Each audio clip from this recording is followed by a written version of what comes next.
Mainit na balita, sa unang pagkakataon ngayong 2026, bumagal ang inflation o ang bilis ng pagtaas ng presyo ng mga bilihin at serbisyo sa bansa. Ayon sa Philippine Statistics Authority, 6.8% ang inflation rate nitong Mayo kumpara sa 7.2 noong Abril.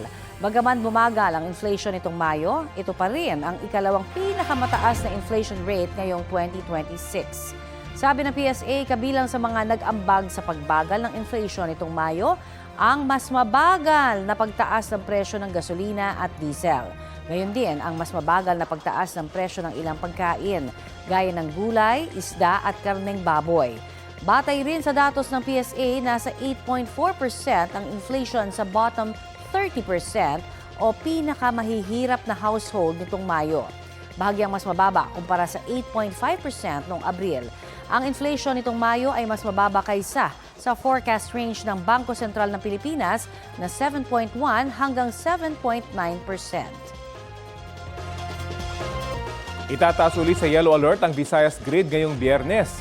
Ayon sa National Grid Corporation of the Philippines o NGCP, magsisimula yan mamayang alas 5 ng hapon hanggang alas 8 ng gabi.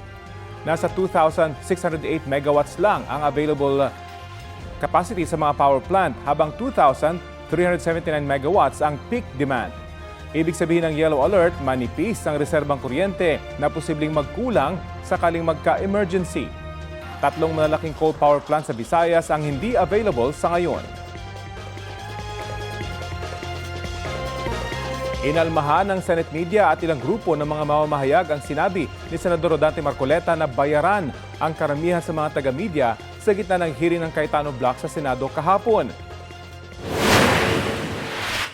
Kayo pong mga participant sa media, nakaramihan po sa inyo ay bayaran.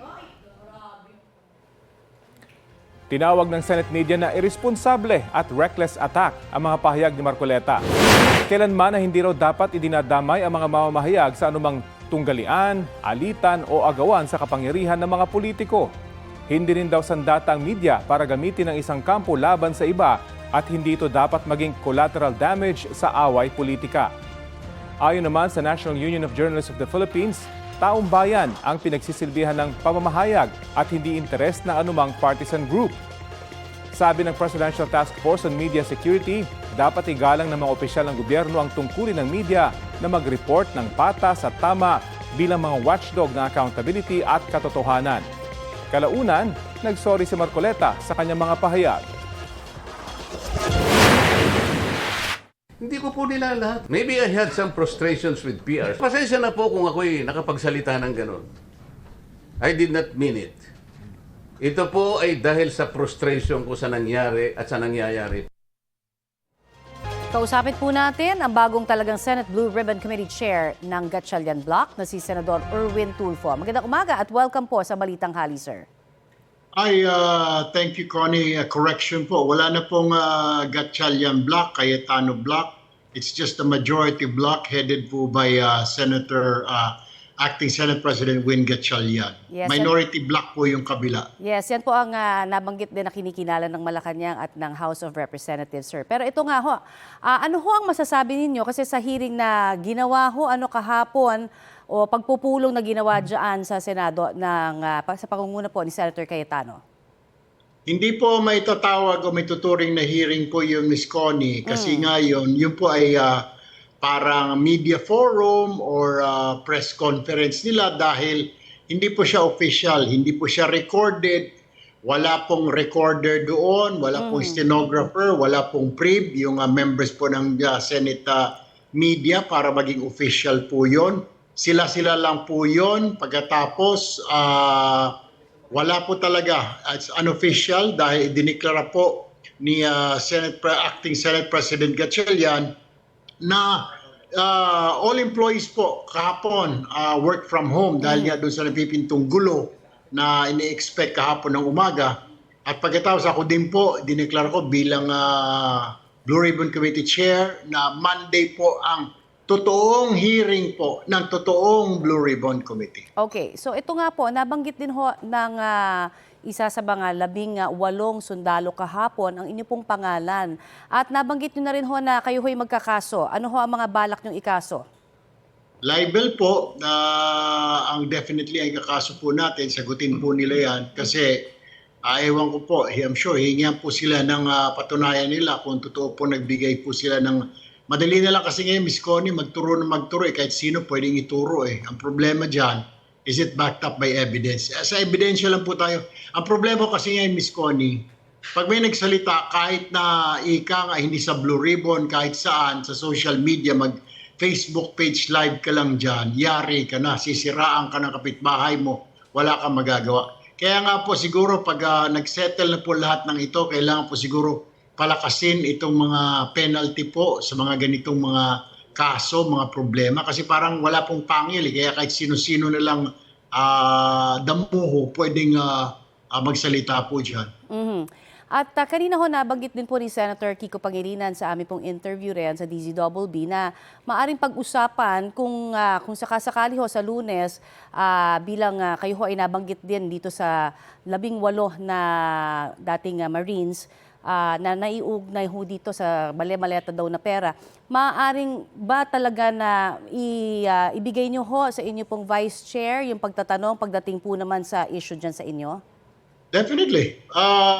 Nabanggit ko na po yung kay Senator Kiko Pangilinan dahil siya po yung Vice Chair ko. Di siya po magtanong. At pagkatapos po, tayo po hindi kung kailangan, pag-usapan po namin bukas yan kung kailangan pa po ng presence ko. Siguro definitely, magbibigay po tayo ng opening statement at pagkatapos hayaan na po natin si Senator Kiko ang mag-handle po ng question and answer, investigation. Pero kailangan ko pang nandoon po siguro kasi po pag kailangan po ng approval po ng committee chair, pag-issuehan po ng ipag-isa-cite po ng contempt yung mga nagsisinungaling po ng mga testigo or yung mga invited guest po na hindi mag-a-attend, iko-compel po sila mag-attend sa susunod ng hearing. Pag hindi po, then we will cite them for contempt. Okay. Ano ho ang inyong take naman dahil sa kabila ho nga ng pagkilala ng Malacanang at ng House of Representatives po sa bagong mayorya, hindi pa rin ho kinikilala ni Senator Cayetano at ng kanya pong mga kasama yung inyo pong Senate Blue Ribbon Committee na pinapamunuan? Well, okay lang ho yun. Kung tutusin po, meron po kaming quorum. So, ang importante po ay kinikilala po kami ng ehekutibo, ng legislatura, yung aming pong counterpart, ang lower house, ang judikatura, ang judiciary. So entonces po, under sa executive naman po, yung mga law enforcement agencies, yun po ang importante. So kahit ano pa pong yaw-yaw nila, wala po silang pinaghuhugutan na authority dahil hindi po sila kinikilala. Problema dito, Connie, kung hindi ka kinikilala ng executive, ng judiciary, tapos yung kapwa mo legislative, ano ka pa, di ba? Di wala kang saysay. Maingay ka lang dyan, daldal ka ng daldal, pero wala kang magagawa. Okay, speaking of magagawa, meron ho bang mga limitations ang kawalan po ng Senate President sa ngayon, dahil ito nga ho ay bakante? Wala po sa tingin ko po, wala. But I will have to check, I will have to go back, kukonsulta ko po sa grupo, and then I will review the rules po.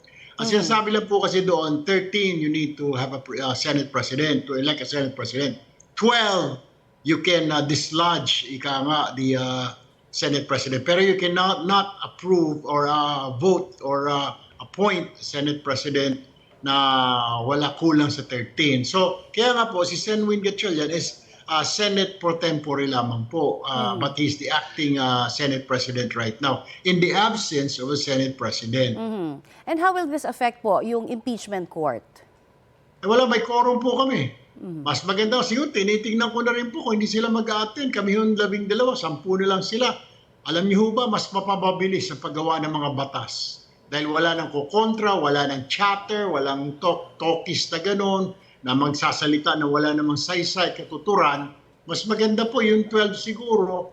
Mabilis po yung trabaho nung kaysa meron kang 10 na questionin ka na wala namang kapupulutan ng mga katanungan. So, Tuloy po yun, yung impeachment po. Meron po kaming quorum Kahit di po sila mag-attend, di bahala po sila sa taong bayan. They have to explain how come they don't want to attend the trial, Ms. Con. At dahil nasabi nyo nga ho na illegal yung pulong kahapon, ano naman yung magiging effect ng mga sinabi po ng dating sundalo? Hindi ho ba sila sakop ng privileged communication na? Wala po kasi po hindi naman po recorded po 'yon. Di ba walang entry po sa Senate po namin na mga book. So wala pong saysay maski manumpa sila hanggang gusto nila, wala po 'yon. Ano gagawin po nila doon? Report, magsasabit sila sa report. Alam po ni Senator Cayetano, alam po ni Senator Marcoleta, walang saysay yung hearing kahapon. Ibigay man nila sa ombudsman 'yon, hindi po tatanggapin 'yon dahil hindi po authorized yung hearing po na 'yon, yung hearing-hearingan pala. Bagkos yun pa isang media forum lang or circus, what have you. Pero wala po talaga, wala pong basis, legal basis po yun. Okay, so in other words, hindi po sila magiging immune sa mga kaso kung sasampahan po sila? Ayaw po. We're planning. I'm planning to file libel charges po doon po sa mga gumawa-gawa ng mga kwento. Titignan ko pa po kung sino pa po pwede makasuhan. Pinag-aaralan po ng abogado ko. Okay, ito naman po, yung sentimiento rin ninyo dahil kayo ay dating media personality rin bago ho kayo maging senador. Ano ho ang masasabi nyo dun sa sinabi ni Senador Rodante Marcoleta na karamihan daw sa mga media ay bayaran? Lahat po yata ng media nadamay po doon. Kaya nasaktan din po tayo. Marami tayong kaibigan pa rin sa media. Kaya nga nag-text po ako doon sa isang Senate reporter. Sabi ko, hindi ba kayo gagawa ng statement para barahin yung matanda na yan? Sabi nila, meron na, Sen. Erwin, gumagawa na po kami, babasahin na lang po mamaya. Pagkatapos siguro, medyo naisip-isip po ni Senator Marcoleta na, oops, medyo nagkamali ako, yung bibig ko walang control, hindi ko na, mas mabilis yung bibig ko kaysa sa utak ko. So, binawi niya po. Pero, nagpalabas na rin po National Press Club, kinukundi na po nila yung sinasabi, inaakusahan ng mga corrupt ang media, lalo na po dyan sa Senate. Yung pinapatamaan niya po yung Senate media. Nako, talagang mali po yun. Kaya po sa Monday po, sana mag-attend po siya, tatanungin ko siya, saan mo pinaghuhugutan yung sinasabi mo na corrupt ang mga media, ipaliwanag mo sa amin. Pagkatapos tatanungin ko rin po yung head po o yung representative ng Senate media na nagko-cover sa Senate para mag-comment po siya, mag-react doon sa sinabi ni Senator Marcoleta. Okay. Sa inyo pong pangungunahan ng hearing sa Lunes, sir, meron na ho bang mga nakapag-confirm? Particular na ho doon sa 18 sundalo, sabi, ay 6 ang inyo pong naimbitahan. Ano na ho ang update ninyo? Yung mga pinadala na po namin, yung si Speaker Martin Romualdez through the Secretary General po ng House, pinadala na po namin invitation. Noong Wednesday po, sinabi namin na invited po siya pero ma-move yung hearing sa Monday, which is the day after tomorrow. Yung mga Marines din po, sinabihan po namin, pati sila Attorney Baligod, sina Senator, dating Congressman Mike Defensor, inibitahan po namin. May mga congressman po nagpahayag po, katulad po ni Congressman, dahil alam niyo po, hindi naman po recorded yung nangyari kahapon dahil media forum lang yun. Si Congressman Alvarez willing to join us tomorrow. Ganoon din po si Congressman Adjong. Gusto niya pong mabigyan ng oras, so iimbitado rin po sila. Yung mga congressman po na gusto po magsalita, pati po si Father Fabic po ay gusto pong magsalita po, invited din po, kampo. Open po ang Blue Ribbon para marinig po kayo ng taong bayan. Para may pahayag po ninyo yung inyong saloobin, yung inyong defense. Kasi mahirap po, pati ako nga, inatake. Madali lang po kasi ngayon, Ms. Connie, na gumawa-gawa talaga ng kwento. Kahit ikaw, kaya ingat po na baka maituro ka. Uso po ngayon yung turo-turuan. Alright. Maraming pong salamat sa inyo pong ibinigay sa aming oras dito sa Balitang Hali, sir. Thank you po, Ms. Connie. Senator Erwin Tulfo. Mga kapuso, malalaking papremyo ang naghihintay sa inyo sa Kapuso Big Time Panalo Season 5. Mahigit 6 million worth of prizes ang ipamimigay. Bumili lang ng products ng participating brands na makikita sa inyong screen. Kalakip ng inyong contact details, ihulog ang inyong entries sa drop boxes sa participating branches nationwide para sa tsansang manalo. 2 maswerteng winners ang mag-uuwi ng grand prize na tig 2 million pesos tax-free. Marami rin ang may chance na manalo ng cash prizes araw-araw at linggo-linggo. Hanggang August 7, pwedeng magpadala ng inyong entries, mga kapuso, kaya sali na. Para sa detalye at announcements, tutok lang sa GMA at official Facebook page at website ng GMA Promos. Naglandfall na ang bagyong Esther sa southwestern coast ng Taiwan kaninang alas 10 ng umaga. Nasa loob ng Philippine Area of Responsibility ang Taiwan pagdating po sa pagbabantay sa mga bagyo. Pero hindi ibig sabihin ay teritoryo na nga po ng Pilipinas ang Taiwan. Ayon sa Pag-asa, nananatiling tropical depression ang bagyong Esther. Namataan po yan 230 kilometers north-northwest ng Itbayat, Batanes. Hindi pa rin po inaalis ang signal or wind signal number 1 sa nasabing probinsya. Asahan ang malalakas na ulan na may pagbugso ng hangin sa mga susunod na oras. Nahahatak pa rin po ng bagyo ang habagat. Dahil po dyan, asahan ang malalakas na ulan sa Zambales at Bataan. Nakataas ngayon sa mga nasabing probinsya ang Yellow Heavy Rainfall Warning. Posible po ang pagbaha sa mga mabababang lugar. Tatagal ang Yellow Rainfall Warning hanggang mamayang alas 2 ng hapon.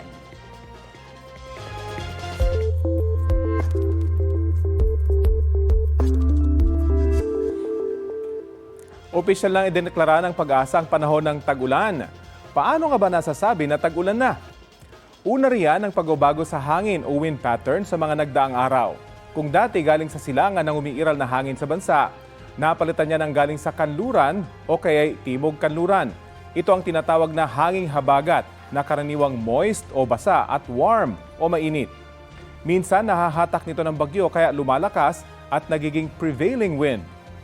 Aplikable ang mga deklarasyon ng tag-ulan sa Type 1 ginagamit sa areas o sa kanlurang bahagi ng Luzon at Visayas. Pangalawang binabantayan ng Pag-asa ang dami ng ulan sa mga monitoring stations sa bahaging yan ng bansa.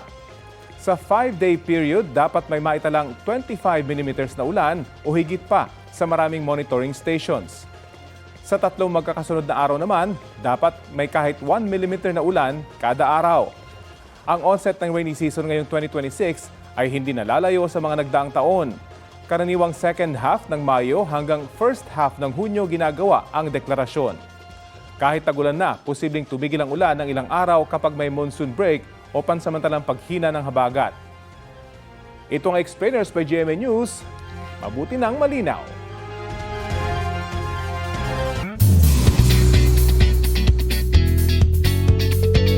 Handa nang magpakilig ng mga Pinoy abroad si sparkle artist Michael Sager. Papunta si Michael sa Toronto, Canada para mag-perform sa Pinoy Fiesta and Trade Show 2026 na magsisimula bukas June 6. Tampok riyan ang kulturang Pinoy, mga iconic at authentic Filipino food at iba't ibang Pinoy-inspired performances. Bilang isang Filipino-Canadian, excited na si Michael sa pagbabalik niya sa Canada. Thankful naman siya sa mga patuloy na sumusuporta sa GMA Afternoon Prime series na Born to Shine. Marami pa raw dapat abangan ng ang fans mula sa serye. Tutukan yan Mondays to Saturdays, 2:30 p.m. sa GMA Afternoon Prime.